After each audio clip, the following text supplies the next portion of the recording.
me see. Hey, if you're just joining us on YouTube, I apologize. I was having some technical problems that I was waiting to resolve. So welcome, welcome one and all. Just talking about getting going on painting. So if you missed this over on YouTube, I'm doing the greens triad, starting with a base of forest green on this halfling first, and going to be painting his hat and some other accoutrements of the hireling set here are going to be done in green. I have my very smelly wet palette over here, which really needs to get remade, rebuilt, redone. One thing I do want to say, and I hate to belabor the point, but I really, really, really want to. I want to emphasize this because of the praise I have for you guys. My channel has taken off. Like yesterday, I had 30 new subscribers, and that to me is friggin' awesome. Thank you. Keep it going. We're now at 655, maybe 656 subscribers. And when I hit 1,000, we're going to be doing a virtual con. We're going to be having a virtual online convention. And that's going to be kick-ass. So I think we're just about shook up as best as we can be here with this forest green. Oh yeah, it's trying to pop right up. So let's go ahead and do a little dab on the wet palette.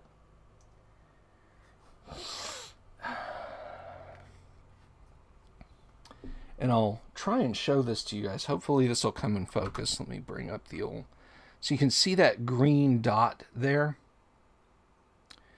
Well, what is not coming in focus around it is there's some water droplets. There they are. And I'm going to basically use my brush to slide those droplets over and mix right in the wet palette here. And then we can go to work on that hat. Just kind of like that. Let's see, get my paint rag here, my lovely wallered out old t-shirt.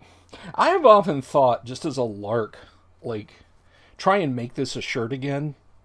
You know, patch the holes, bleach it. But I don't think that would work. I think this thing is too far gone. So, how's our paint flow going? It's not flowing very well. It's kind of glooping.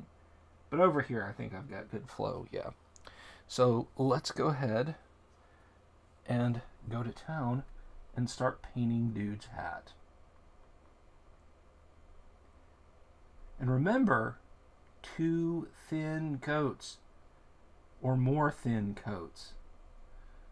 But don't glop one layer of paint on. Don't try and make your paint a single layer.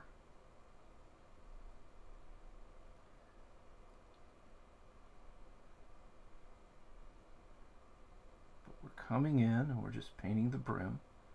And I want to try not to get that lovely... He's got this rope. Let me see if you guys can see that. He's got kind of this cord or piece of yarn around the brim of his hat. And I want to... That's going to be a fun detail to shade and so on.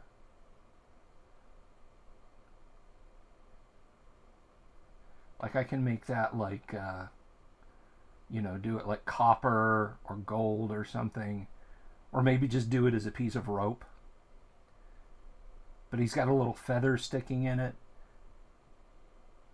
Yeah, painting his hat's going to be a lot of fun. I'm not sure if I'm getting under the camera there. And as you can see, the paint is going on very thin, which is what we want. We don't want glops of paint. We want our paint to flow. See, it's gravitating towards this sort of saddle here because it's flowing properly. And when we get to our washes, which we may not get to today, I haven't decided who else is going to get green colored gear, but it'll be at least a couple of others. But you can see it's just flowing off the end of the brush. I'm not scrubbing. I'm not stabbing paint into places. You want a good natural flow because paint is a fluid. It's not a solid. You're not glopping clay onto your mini. And if like I'm getting some on the band around his hat, that's okay because I can come back in and I can do that. I can paint over that. This is all water based. I do not use alcohol or oil-based paints. That way leads to sorrow. Now, these guys are metal. I could get away with using oil-based enamels if I really wanted to, and I don't. The cleanup is ferocious for oil-based enamels. You've got to have turpentine to clean up oil-based enamels. That's just all there is to it. And if it settles on the mini, you've got to have brake fluid. You've got to use a caustic substance to get dried enamel paint off of minis. So water-based acrylics always. Now I do have some minis on the shelf over there from back in the day that are painted with enamels, and they'll remain that way forever. One, they're painted minis. I don't care how bad they're painted, they're done. I have no intention of going back and destroying 40-year-old art in the sake of, I must have an awesome looking mini. It must be perfect. So yeah, this hat's coming together quite nicely. Gotta get down to it.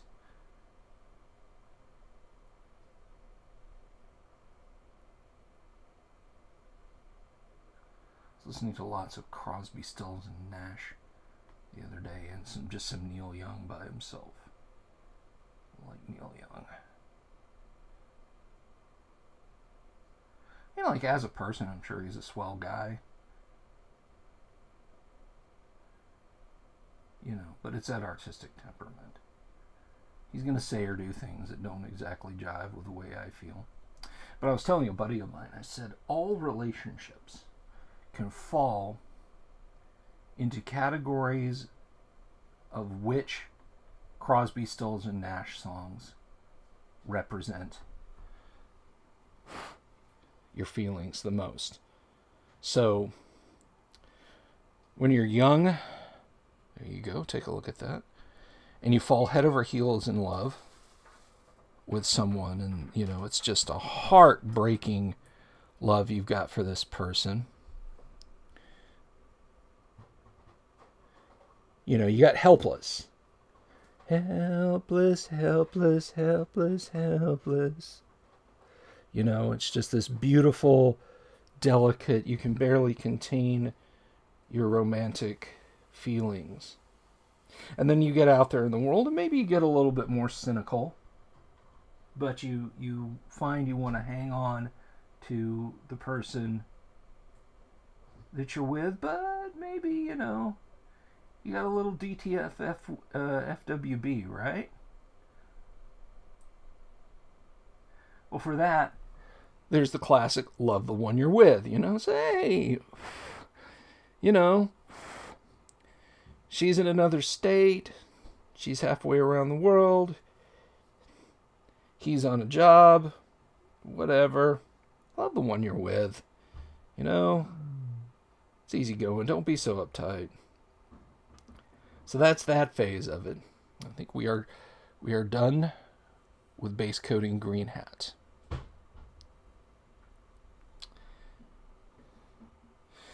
But when you hit your 30s and you're starting to get into that long-term relationship with her or him, well, the song implies her, so we'll go with her just for now. It's like you have the occasional fight, but you still love them, but they're frustrating, and it just kind of goes back and forth like that, on and on and on. That's when you get to Sweet Judy Blue Eyes.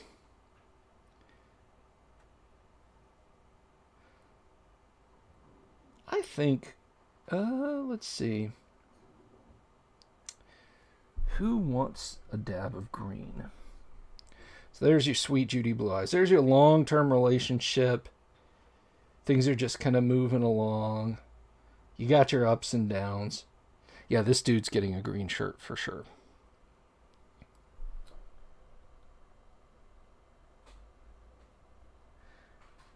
But then, it goes on for a while and things start to slip. Things start to go awry. But you still love them. You can't let them go. And that's when we get into the Southern Cross. Some yacht rock by Crosby, Stills, and Nash and Young. I bought a sailboat. Suddenly decided I was the next Jimmy Buffett or a character out of a Hemingway novel,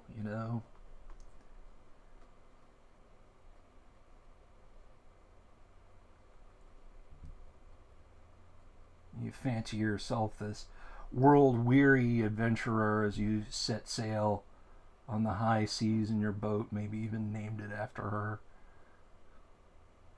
Although in the song, he makes a comment, I have my ship and all her flags are flying. She is all that I have left, and music is her name. So maybe you call it something else. And then you hit the fourth stage, divorce. You can't run away in the tropics anymore or down in the Bahamas.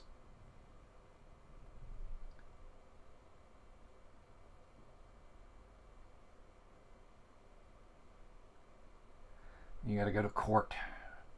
Who gets the dog? Who gets the car?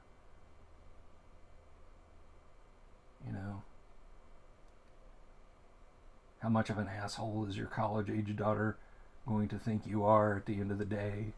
That sort of thing. And that song, that's Ohio by Crosby, Stills, Nash and Young. Tin soldiers and Nixon's coming. Forget it, Ohio. People being shot down. Although I don't think relationships and divorce is what they had in mind when they wrote that. But those are the stages of relationships as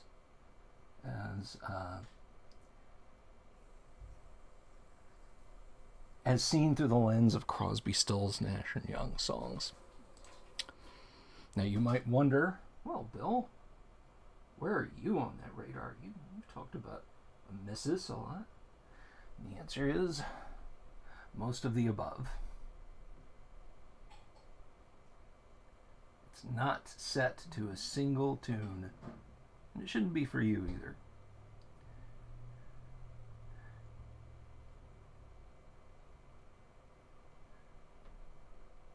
But I would say it kind of oscillates between the first and the third.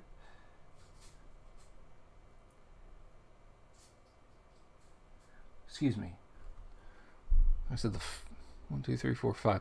Between, the first and the third. Not Southern Cross. Sweet Judy Blue Eyes and Helpless. Ooh, that's a little thick. We'll spread that out some. So what I'm doing with this green is, just like before, I'm just coming in a base coating. Just a base.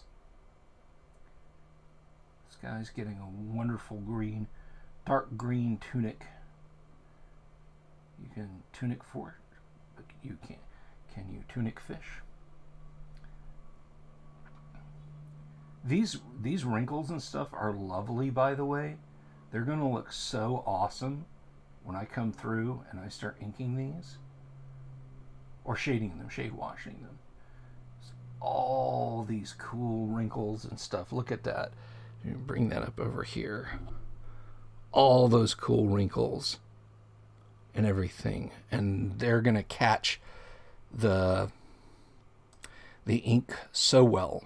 It's gonna look so good. I'm gonna bring that back up over here. But the wash is just gonna pool down in those so nicely, as it is with most of these.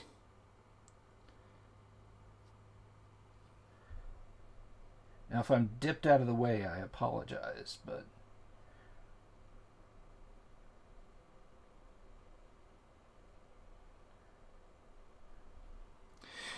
all right. So he's first coat on him is done, so we'll set him aside and then come back. And it's the same way as I did with the face. Let's see.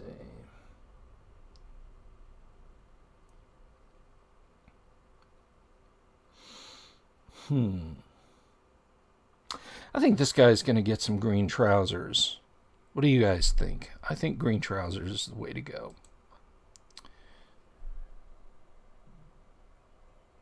Now remember, what we're doing here, and I just want to reiterate this, is in our first layer of painting,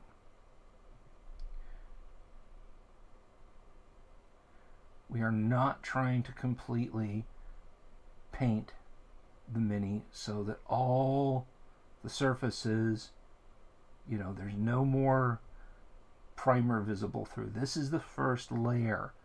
We build up. We do single thin layers. We do not do single thick layers. You can see here, I'm working on his pants, because we're going to be coming back with another layer.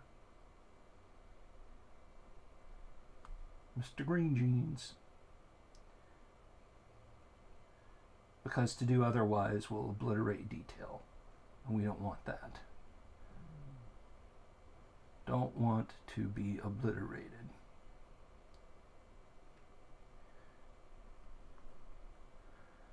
You gotta keep them obliterated.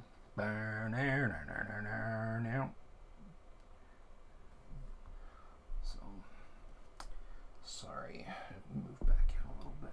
You know, I should bring my wrist rest over here just to prop my elbows on.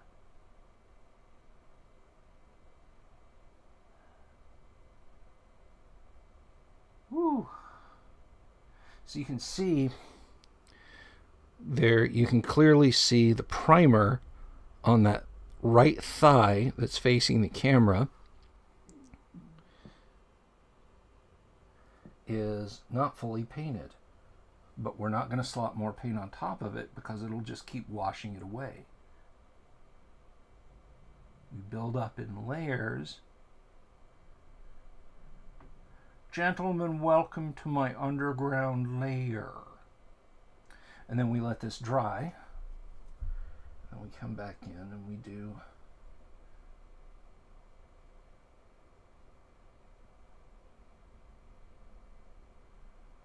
another layer on top of that, and so on and etc. until we're satisfied. This guy's looking really good. I like his pants. Doing the dance of the hireling pants. Now I should have brought some more color over here to do other colors, but the principle is the same, and I'm going to do that again tomorrow.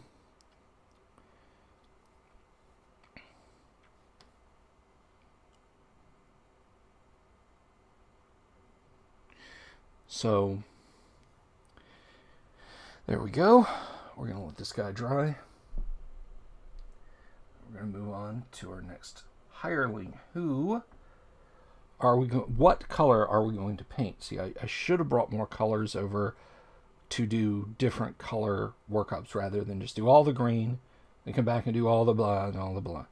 I'm going to dab a little bit more green on some of these guys. Let's see. We have our potion drinker. What can we really do with him?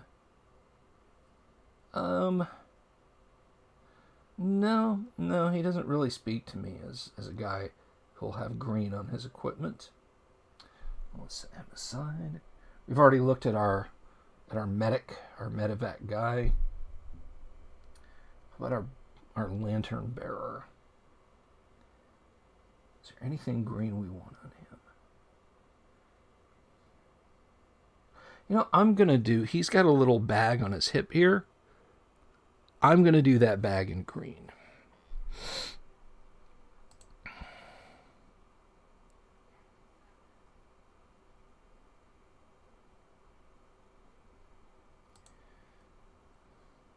Hey, Randy. How are you, sir? It's good to see you.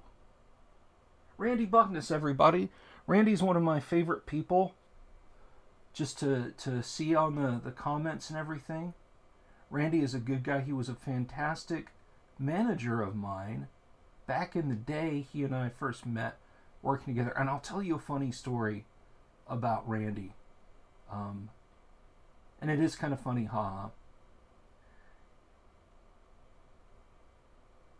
Nobody at Star Systems, the company we worked for, they were an electronic funds transactor. Nobody at Star Systems in our department was a bigger advocate for us than that man right there sitting in the chat, Randy Buckness. Randy would go to bat for us, and he always assumed we were right. His assumption when he would go in and argue with some department manager was that we had done the right thing. His approach was not, I repeat, not to come to us and say, what'd you screw up? I got to go fix this. Let's go stand tall before the man. Randy put all that shit aside and stepped up for us every day. Every day. And if I could have taken Randy with me to every job I had, just like I'm Bill Sylvie, you'll be hiring a package, this guy is Randy Buckness, I would have done that for that alone. Now, if we were in the wrong, don't misunderstand me. Randy would let us know.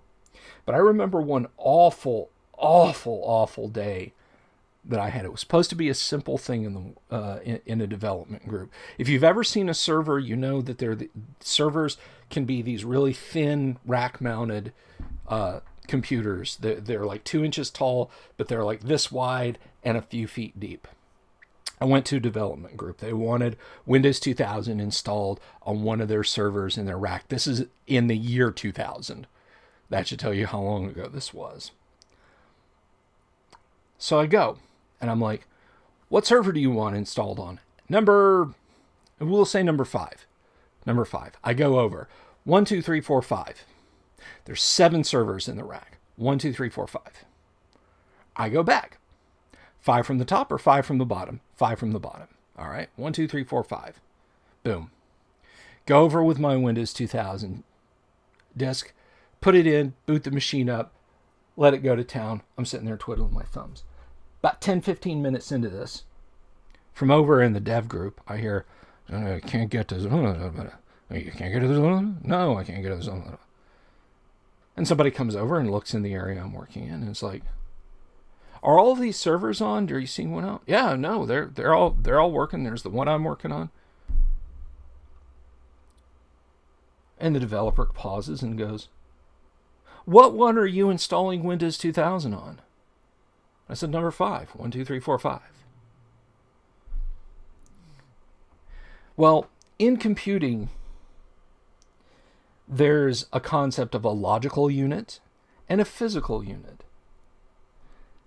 This, here, I'll do it because these are different. These are 2 physical units. Okay? Now, if I tell you, I want you to, if I take one of these away, we'll call this number 1 and this number 2. And I tell you, I want you to throw away number 1. And I move this. And this is the only one that's left. I'm going to come over and throw it away. But this is LU2, this is physical unit 1 now, but it's still logical unit 2. Long story short, I started installing Windows Server on the wrong machine. Not my fault. And they start panicking about their data.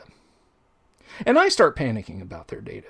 So what should have been 20 minutes, and, well, no, back then it was installing and configuring server was really more like a 2 or 3 hour thing. But what should have taken a very short part of my day suddenly became everything I was doing that day, and it was an emergency because I had blown away a development server. And I was just in a tizzy. I was in a panic. I had screwed things up. And I felt awful. And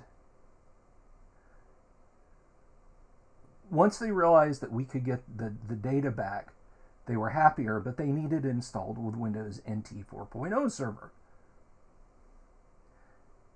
And so I started proceeding to figure out how to install NT4 server on it. And I called our Compaq support line, because these were Compaq servers. And Compaq said, whoa, we don't support NT4. That's outdated. These machines only run on Windows 2000. I said, but they had NT4 installed on it, this dev group. And they said, well, we don't support it. You'll just have to punt. Uh-oh. I lost my overhead camera, guys. I'll hold it up while I paint. I didn't realize my battery was that low. I'm sorry. So, there I am fighting with Compaq. Just doing a little green bag on him. I'm fighting with Compaq. I'm trying to get this done, and an entire day has exploded on me. Commitments that I had given to other people in the department, in my department, have gone undone because I've been flop sweating to death in this tiny cubicle. Next day comes. Randy's boss and my boss. And Randy's boss, by the way, was also my boss. His name was Sean Sullivan, or is Sean Sullivan. I assume he's still with us. We have our usual morning meeting, and they want to know they want the full accident report, right? They want to know what happened, what went wrong. And so I start laying it out and explaining to them, ooh, we're going to do that dagger in green. And start explaining to them just how terrible I feel at this point about everything. And Randy, as I'm not melting down like screaming and crying, but just like just trying to go over how terrible things have gone, Randy stops me in the middle of my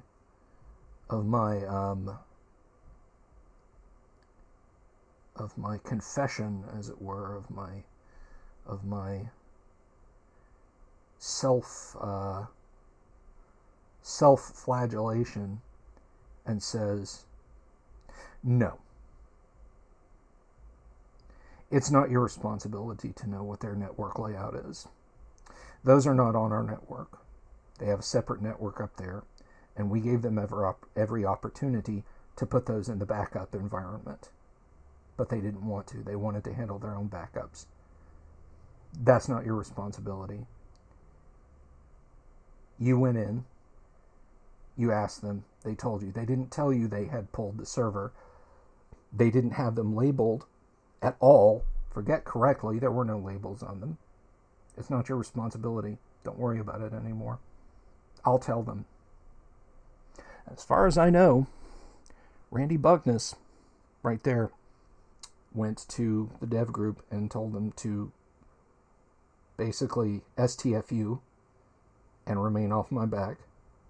That if their damn data was that important, they would have kept the servers in the main network and would have had them backed up on schedule along with everything else. That I was not to blame for their lack of proper server management.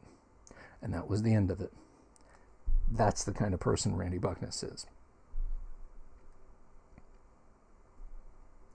If every boss in the world was like Randy, this would be a fucking utopia. And the hell of it is, and I'll tell you this, hopefully, Randy, you're still there and you'll hear this and you'll laugh. Before I started in the land group, everybody told me you were to be avoided. Was like, man, Randy is, oof, you know. I would say everybody, it's just like, oh man, Randy's hard to work with. You weren't. You were one of the joys of working at Star Systems. Oh, calm down, camera.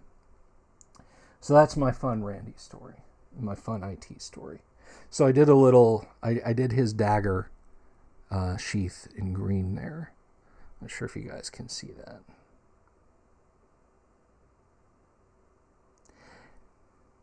And the last IT job, the last pro IT job I had, desperately needed a Randy Buckness. For reasons I'm not going to go into right here, right now, because it'll just upset me thinking about it. Let's see. Suffice to say, that's why I don't do IT as a job anymore. That job burned out the desire for me to do information technology ever again. I mean, sure, I would say the exception would be like if NASA backed up a truckload of money to my house and said, we want you to come out here and do PC support again for us. Yeah, I'd jump on that in a minute because NASA was awesome. I never had a bad day at NASA. Of course, I was only there for 2.5 months. I saw plenty of people who were having bad days at NASA.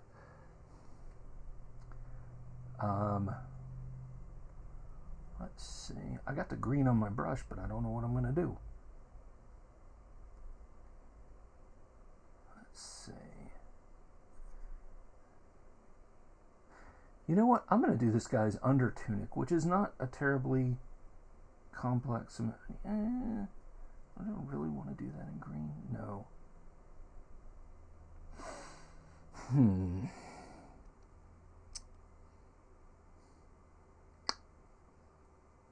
I kind of feel like I'm done with the green today. I'm going to come back. I'm going to see if the hat is dry enough to accept a second coat and start on that instead. So move some water over in here.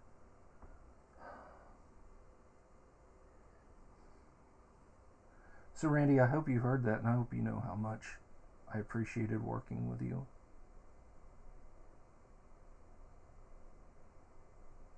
And leaving Star was a mistake, but I was young and dumb. But it did open up other doors. I got to work at NASA. I got to work for the Department of Defense. Started my own businesses.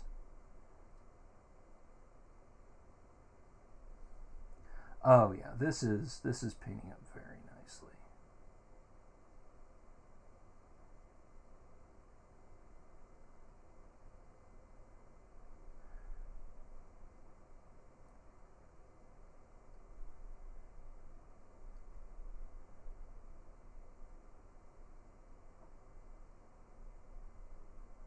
I was mentioning Sweet Judy Blue Eyes earlier. There's part of that song where it just sounds like they're kind of where it sounds like they're mumbling and muttering these weird lyrics in the outro to the song when they're going do do do do do do do do do do do. Apparently that is a dialect of Spanish. I think it's Calapan. I could be wrong about that. But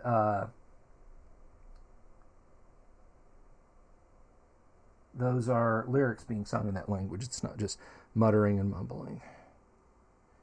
So, yeah. Look at that hat. Look at that first lovely coat of dark green on this hat. Oh my gosh. I can't believe I almost threw these minis away. Look how good that looks. Hopefully that's...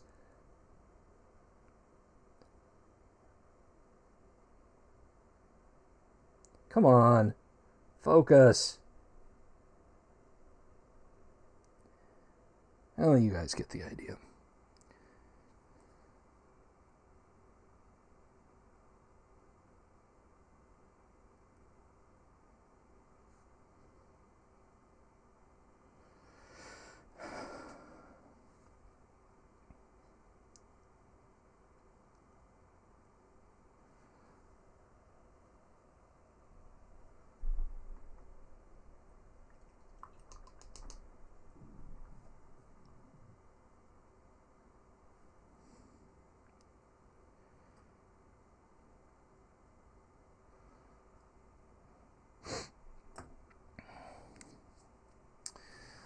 Oh my gosh. So yeah, I got his hat painted up a lovely shade of green. And then again, we're going to come in after that dries. We're going to do some of this game wash. Now, I'm not going to be doing the game wash today, but I do want to show you guys a little bit of what this wash looks like. You saw what the flush wash looked like. And the thing about these washes is they do tend to settle like paint does, but you want them kind of thin anyway, so it's not that big of a deal.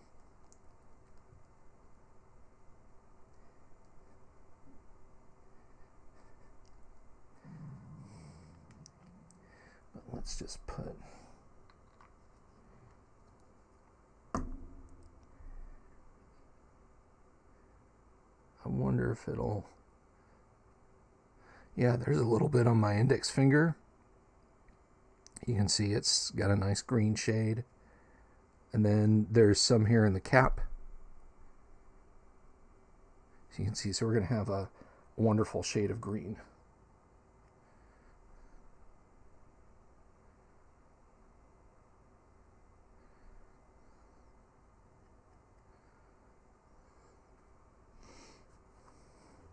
So when I start washing that guy, it'll,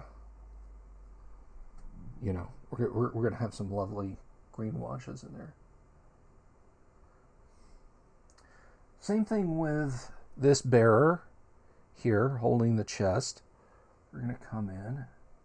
We're going to do our second layer of green.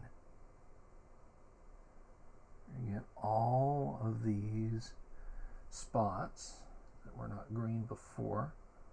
Let's move some of our water in, get our paint thinned. I do love working with wet palette.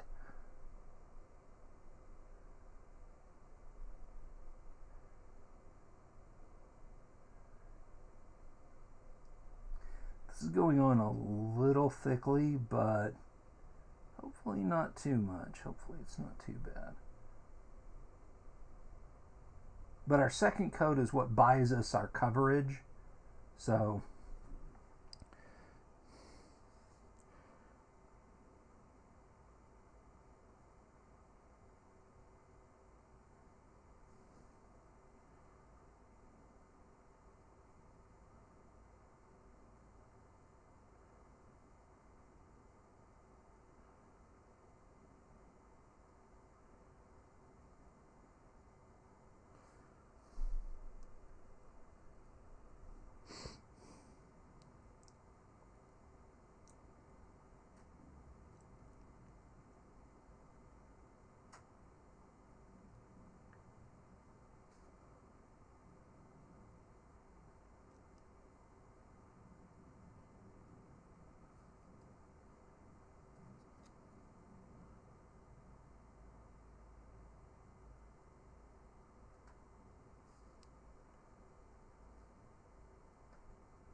we can now see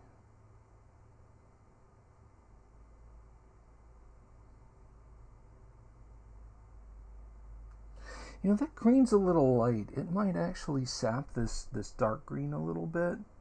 I may end up using Reaper green ink, but you can use anybody's ink wash. You don't have to use Reaper, because that's a lovely color. Don't get me wrong, but I just have a feeling it'll put a fade on this dark green rather than going into the recesses and giving it highlight. It'll giving him low lights. It'll highlight stuff instead, which I don't want. Now we have our nice dark green tunic on him. All right.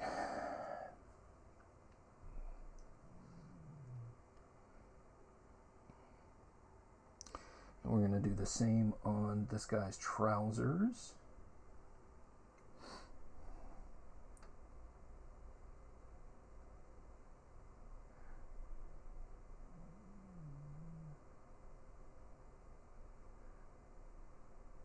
I think I may have told this Randy story before. I'll tell you another one.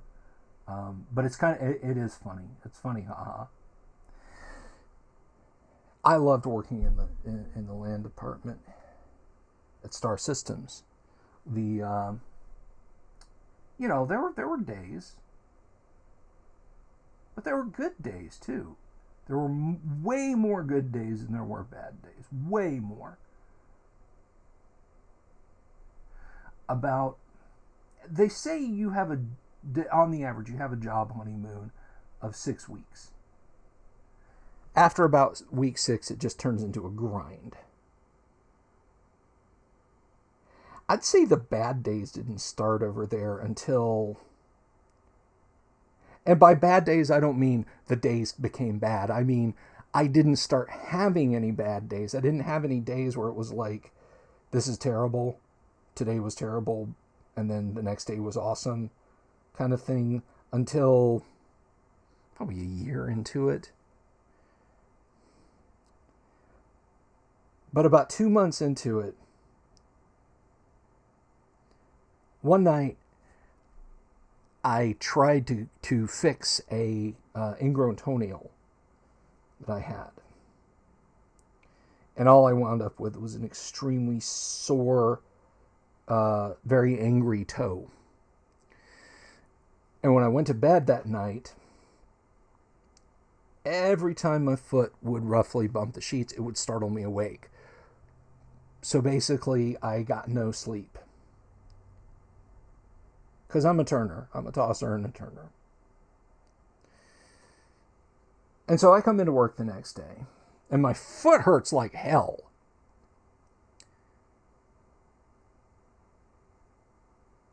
And so I'm not...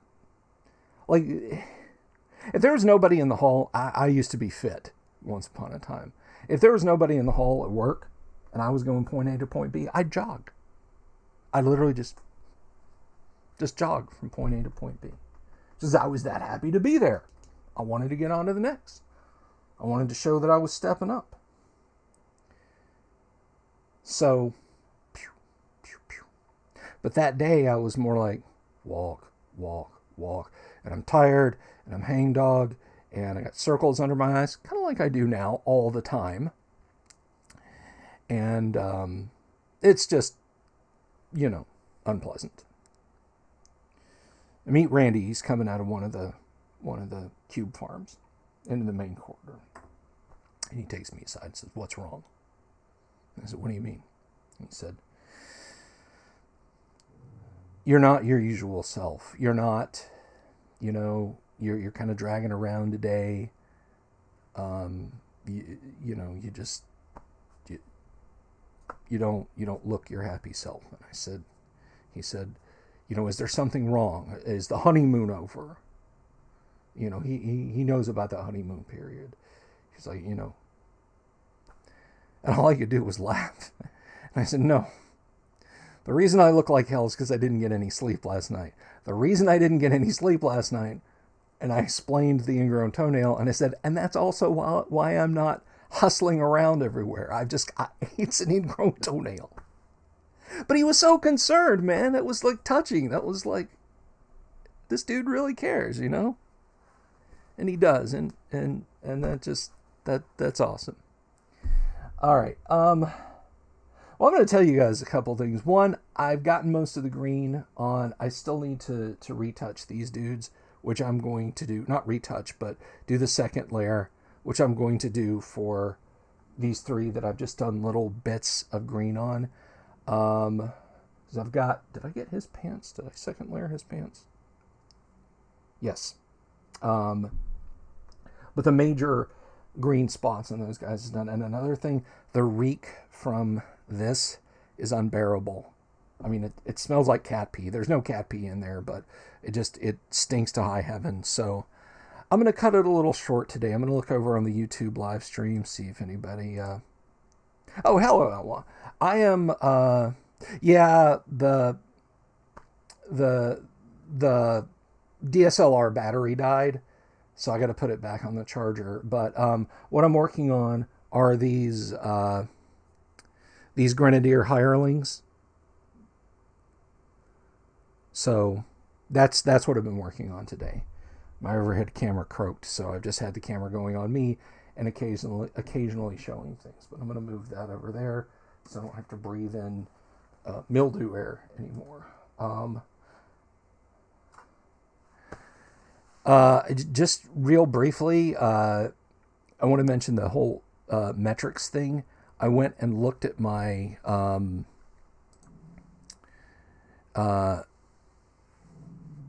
I looked at my YouTube metrics. Things are, for me, they're through the roof. And I am stunned. You guys, I got 30 new subscriptions yesterday to the YouTube channel. And I am just floored. Guys, that I can't tell you how touching it is. Because if you've missed the announcement, 657, it's actually gone up. I've gotten more today. I'm sitting at 657. When my channel reaches 1,000 subscribers, I'm going to host a free virtual convention, a virtual mini-con. I'm gonna be playing, GMing games for an entire day in 3 or 4 hour blocks. I'm gonna do a whole mini convention just for you guys, because you guys are the ones making it happen, and it just fills me with total joy what you guys have done.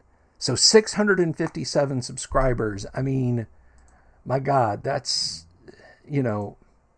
clicking over to the YouTube studio there and looking at my channel analytics. I mean, it's astounding, guys.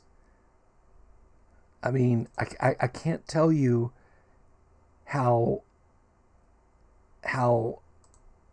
amazing this is.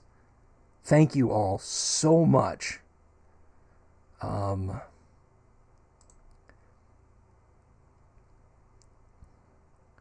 Let me see, where's the thing? Julie, do the thing.